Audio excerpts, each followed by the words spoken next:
Aufnahme durch die Sekretärin gestern war außerordentlich herzlich.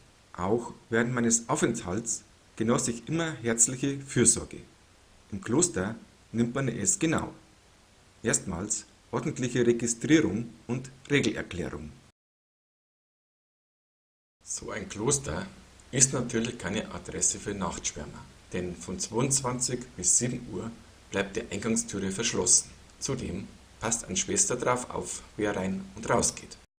Ich habe ein einfaches, aber sauberes Zimmer mit Balkon, ganz am Ende eines Trakts, den ich meist auch ganz allein bewohne. Das Bad ist riesig, bald größer als das Zimmer. Das Frühstück ist für den Preis echt okay. Immer frischer Kuchen aus der Klosterküche. Eduardo Giuseppe Rosas gründete 1874 das Institut der franziskanischen Missionsschwestern von Susa, um Töchter aus ärmlichen oder schwierigen Verhältnissen ein Obdach und eine Perspektive zu geben. Später ergänzte er es mit einem Altenheim. Heute ist die Mission Beato Rosas Onulus in Albanien, Brasilien und Mosambik wohltätig. 1991 wurde er vom Papst Johannes Paul II. Selig gesprochen. Am Nachmittag hat es wieder aufgeklart und ich schaue mich ein wenig in Susa um. Interessieren tut mich erstmal die Ruine auf dem Hügel gegenüber, wobei der Zugang zu der Kastellruine leider nicht möglich ist. Zu dem Lost Place hier aber habe ich mehr Glück. Ich finde einen Zugang und auch das Tor steht offen.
Auf dem Weg hierauf hängen sich etliche Samen an meine Strümpfe. Die sehen aus wie Mini-Morgensterne und pieksen entsetzlich. Das hat noch Folgen für mein Rad. Denn gleich auf dem Asphalt zurück merke ich eine kleine Unwucht. Und sofort kommt mir die Erklärung. Zu spät. Ich muss hier in der Enggasse den Schlauch wechseln. Ich zähle nachher beim Flicken ganze 4 Durchstiche. Für die Siedlung hier in der Bildmitte hat man extra einen Tunnel durch den Fels gegraben.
Ja Leute, ich hänge hier noch den übernächsten Tag in Susa dran. Da bin ich bei klarem Himmel und entsprechenden Nachmittagstemperaturen in das Tal der Dora Riparia geradelt, Richtung französische Grenze, wo ich die alles beherrschende Festungsanlage von Exil besuchen möchte. Dazu muss ich allerdings erst einmal deutlich an Höhe gewinnen. Dann wird es flacher, was mir allerdings bei Gegenwind auch nicht viel weiterhilft. Zudem muss ich meist auf der Hauptstraße entlang.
Auf der Straße gegen den Wind bergan ist nicht unbedingt angenehm zu radeln. Aber jetzt nun, endlich, sehe ich die Belohnung in der Ferne auftauchen. Die Festung Exil am gleichnamigen Ort, welcher seinen historischen Charme bewahrt hat, sie beherrscht die Susa-Talenge aufgrund der topografischen Gegebenheit in der Talmitte.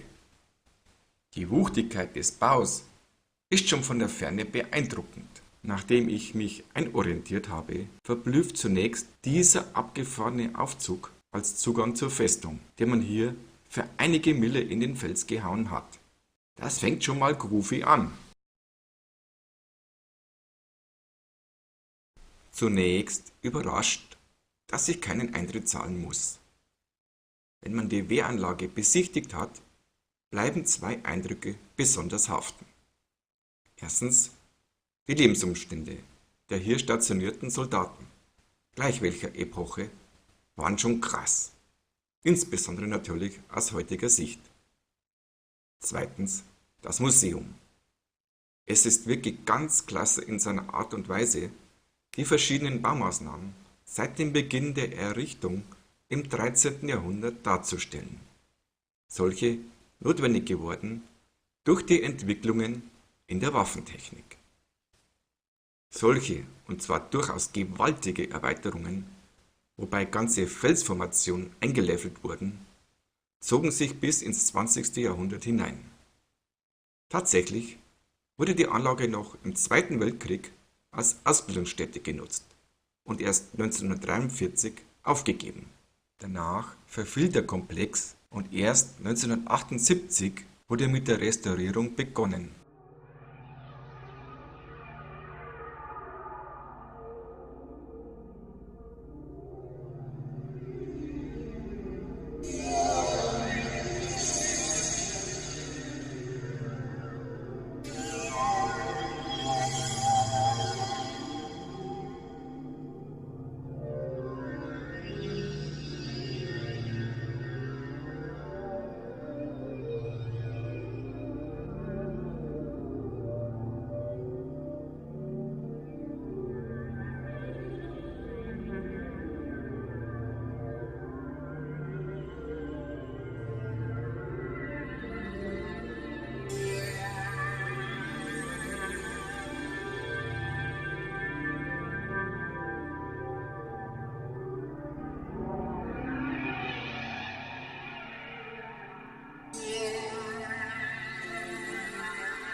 So, liebe Zuschauer, der Rückweg ging deutlich schneller vonstatten.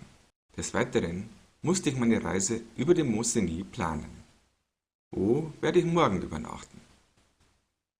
Danke fürs Interesse, euer Fredel.